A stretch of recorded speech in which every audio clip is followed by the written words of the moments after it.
Okay, hai semua, bertemu lagi dalam video redox bahagian yang ketiga. Untuk bahagian yang ketiga, kita akan bincangkan penukaran ion ferrum 2 menjadi ion ferrum 3 dan ion ferrum 3 ditukar kembali menjadi ion ferrum 2 dan pemindahan elektron pada satu jarak. Untuk pengetahuan anda, logam ferrum mempunyai dua nombor peroksidaan, iaitu ferrum 2 dan ferrum 3. Kita biasa sebut ion ferrum 2 dan juga ion ferrum 3.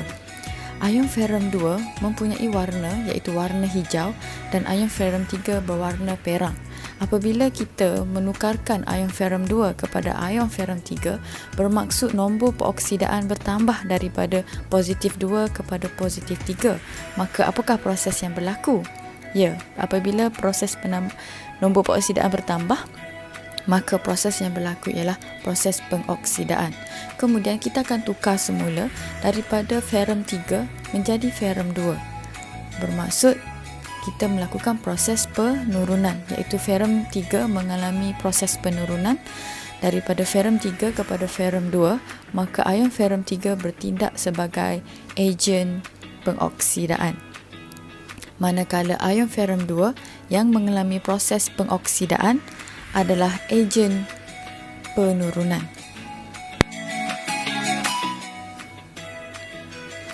Maka untuk menukarkan ion ferrum 2 kepada ion ferrum 3, kita memerlukan ejen peroksidaan.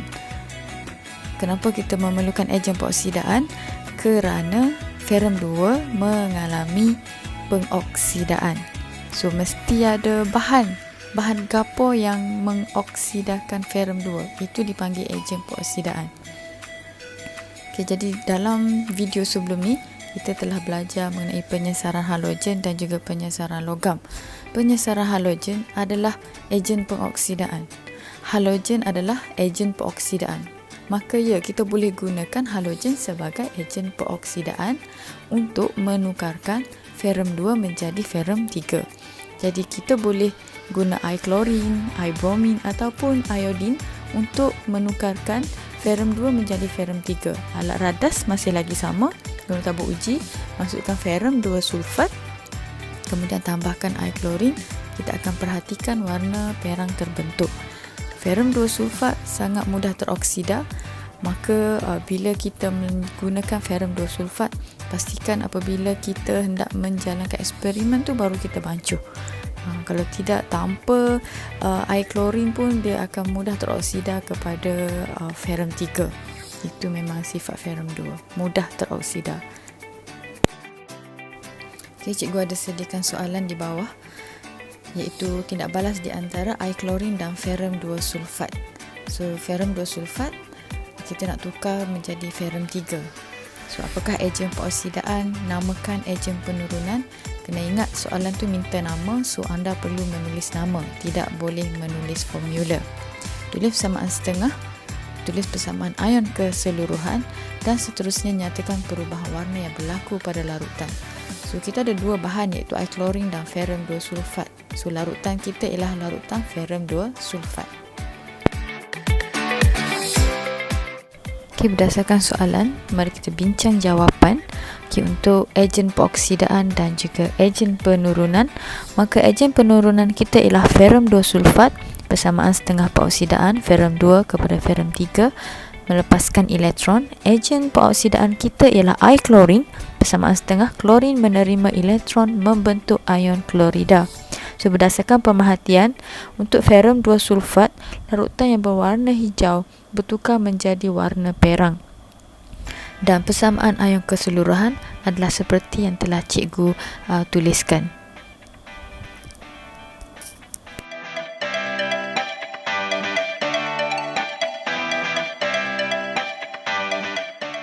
Okay, di sini cikgu ada nota tambahan bagaimana membina persamaan ion keseluruhan.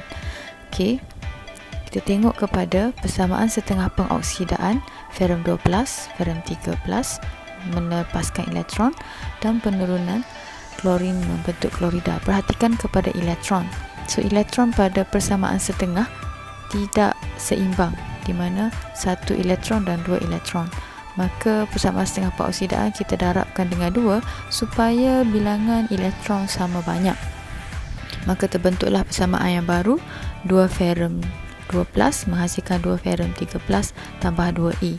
So kita akan gunakan dua persamaan ini untuk membentuk ion keseluruhan dengan cara menggabungkan dua persamaan ini, iaitu kita tambah. Maka elektron di sebelah kanan dan kiri akan terhapus, dikira 2 tolak 2 sama dengan kosong. Maka persamaan ion keseluruhan ialah 2 ferrum 2 plus tambah klorin menghasilkan 2 ion ferrum 3 plus dan 2 ion klorida. Itu sahaja.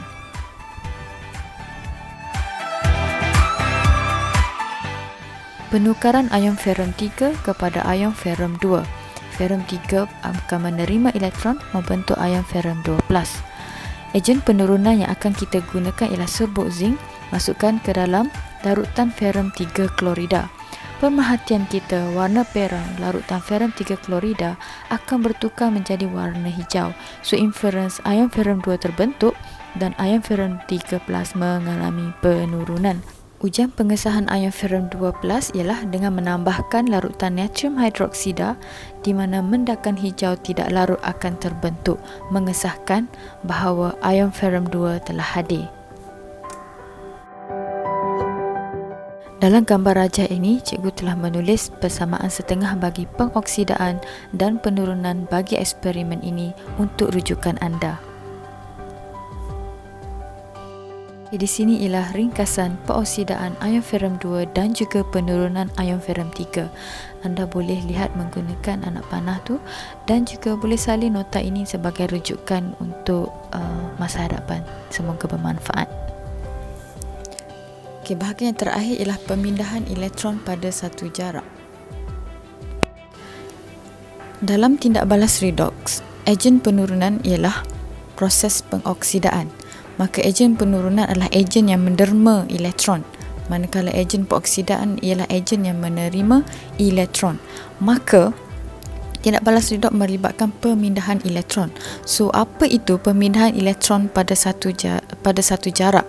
Dengan kata lain, sebenarnya jarak itu bermaksud kita pisahkan dua larutan dengan suatu elektrolit. Contohnya menggunakan tube U. Dalam tube U, kita lakukan tindak balas redox di antara ferrum 2 sulfat dan juga air klorin. Kalau dalam penukaran ion ferrum 2 kepada ferrum 3, kita menggunakan satu tabung uji sahaja kemudian campur air klorin. Tetapi bila kita melakukan pemindahan elektron pada satu jarak, walaupun kita pisahkan dua larutan dengan satu elektrolit, elektron masih lagi boleh dipindahkan. Okay, dengan menggunakan wayar penyambung.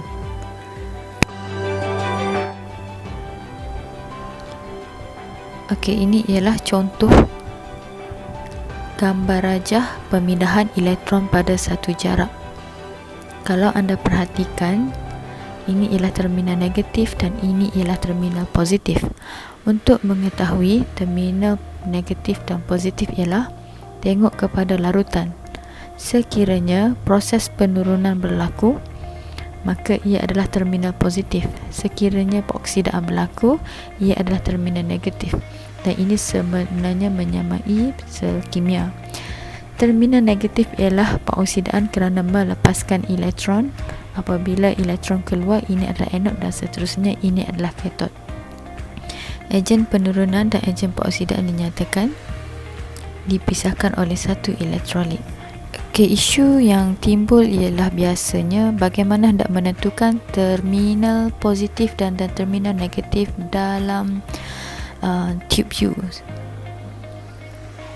Elektrolit yang kita gunakan untuk memisahkan air bromin dan larutan ferrum 2 sulfat dalam eksperimen ini ialah asid sulfurik. Asid sulfurik mengandungi ion-ion yang bebas bergerak.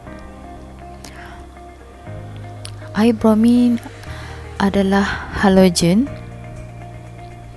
dan dia adalah ejen pengoksidaan. Jadi di sini ialah ejen pengoksidaan. Saya tuliskan. Dan proses yang berlaku ialah proses penurunan. So proses penurunan turun terima elektron dalam sel kimia. Tempat yang menerima elektron ialah katod. Katod adalah terminal positif dalam sel kimia. Manakala ferum 2 sulfat adalah ejen penurunan. Okay, kita tuliskan ejen penurunan di situ. So proses yang dialami adalah proses pengoksidaan. Pengoksidaan ialah melepaskan elektron dalam sel kimia. Maka terminal ataupun selnya adalah anode, iaitu terminal negatif. Okey, diharap boleh membantu anda. Satu lagi contoh, katakan gambar cikgu sketch, sorry buruk sikit dengan koyak gambar aja cikgu. Okey, asid sulfurik ialah elektrolit kita. Manakala di sini kalium manganat 7 berasid dan ini ialah kalium iodida. So kita nak tahu mana terminal positif, mana terminal negatif. Kalium manganat 7 berasid seperti yang kita tahu adalah ejen pengoksidaan. Maka dia mengalami proses penurunan. Turun, terima elektron, terima T, katod. So katod ialah terminal positif. Maka di sini ialah terminal positif, maka ini terminal negatif. Maka kalium iodida automatik akan bertindak sebagai ejen penurunan kerana mengalami proses pengoksidaan. Okey, begitulah cara untuk menentukan terminal positif dan negatif dalam pemindahan elektron pada sel. Ya, cikgu akan tunjukkan cara menulis persamaan setengah apabila bahan kalium manganat 7 berasid digunakan, iaitu ejen pengoksidaan. Persamaan setengah penurunan ion manganat adalah seperti yang berikut. Kalau anda perhatikan, terdapat hidrogen. Kenapa kena ada hidrogen? Kerana kalium manganat 7 berasid. Okey, seterusnya, bagaimanakah untuk menulis persamaan setengah bagi manganat? Ion manganat berwarna ungu membentuk ion mangan tidak berwarna, mangan 2. Apabila kita menggunakan lautan kalium manganat 7 berasid, berubah warna daripada ungu kepada tidak berwarna. Ini merupakan ion kompleks. Nak menulis persamaan setengahnya memang agak mencabar. So, cikgu ada tips. So, tengok, perhatikan betul-betul daripada bagaimana yang bawah ni nak naik ke atas. Okey, so mula sekali kita tengok mangan. So mangan di sini hanya ada satu sahaja. So sini tak perlu tambah apa-apa nilai kerana di sini juga satu mangan. Seterusnya tengok kepada O. O ada 4. So kat sini letak 4 di depan H2O. Manakala hidrogen di sini juga ada hidrogen, ada 4 hidrogen. Okey, 4 darab 2, 8. Okey, nampak tak? Sama dengan atas. Okay, bagaimana nak dapat 5? Elektron ini mewakili keseluruhan mangan dan juga hidrogen. Tengok di sini ada 1 mangan dan juga ada 4 H2O. So 1 tambah 4, 5. Okey, anda boleh siapkan persamaan setengah ni dalam masa 5 saat sahaja. Untuk manganat, di sini positif 5 elektron. Kenapa di sini 5 elektron? Kita nak imbangkan bilangan cas ataupun bilangan elektron di bahagian kiri dan juga kanan. So di sini negatif 1 tambah 8 tolak 5 akan dapat positif 2. Okey, di bahagian hasil sudah ada positif 2 pada mangan. So balance kiri dan kanan. Seterusnya, cikgu akan tunjukkan cara menulis persamaan setengah jika bahan kalium dikromat 6 berasid digunakan. Persamaan setengah penurunan adalah seperti berikut. Dalam dikromat juga ada hidrogen kerana ia larutan yang berasid. So kita mesti tambah hidrogen. Seterusnya, kalium dikromat 6 berasid. Kalium dikromat 6 berasid berwarna jingga akan bertukar menjadi warna hijau. Cr3+ ialah ion kromium. Bagaimana daripada bawah ni? Ini ialah persamaan setengah yang asal. Okey, kita perlu jadikan seperti yang di atas ni yang lengkap persamaan setengah bagi ion dikromat 6. Jadi tips dia ialah tengok kepada Cr2 dulu. So di sini Cr ada 2. So letakkan 2 di depan Cr3+. Tengok kepada oksigen ada 7. 2, 7. So sini 2, 7. Ulang sekali lagi, 2, 7, 2, 7. Untuk H+, 7 darab 2, 14. Okay. So untuk elektron, bagaimana nak dapatkan 6? Kita tengok kepada kromium, 2 darab 3, 6.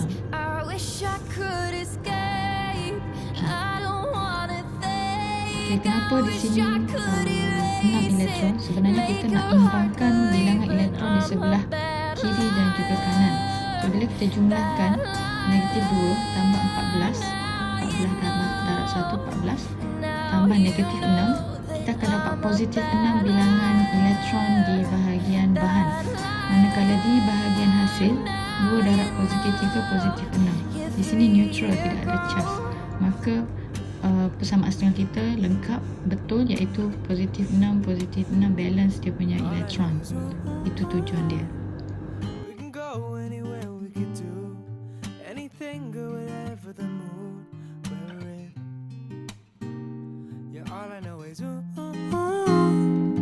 Getting lost any night under stars, finding love standing right where we are.